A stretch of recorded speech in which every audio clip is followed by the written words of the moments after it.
ലൈവിൽ ഈ ആഴ്ച നമ്മുടെ പവർ ടീമിന് നേരിട്ട് ഒരാളെ നോമിനേഷനിൽ ഇടാനുള്ള അവസരം വന്നിരുന്നു.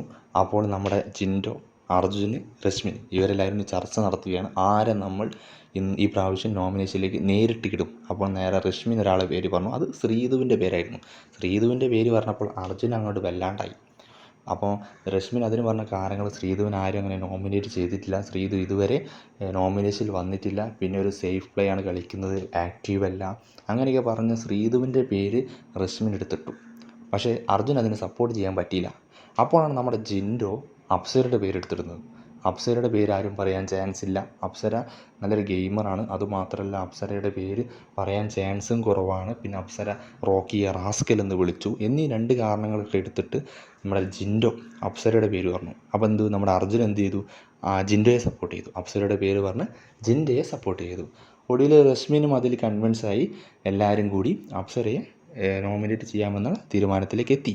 ഒരു കണക്കിന് നമ്മുടെ ജിൻഡോ ശ്രീധുവിനെയും രക്ഷിച്ചു, നമ്മുടെ അർജുനെയും രക്ഷിച്ചു എന്ന് പറയാൻ പറ്റും. അർജുൻ ഒരിക്കലും ശ്രീധുവിൻ്റെ പേര് നോമിനേറ്റ് ചെയ്യാൻ പോകുന്നില്ലല്ലോ.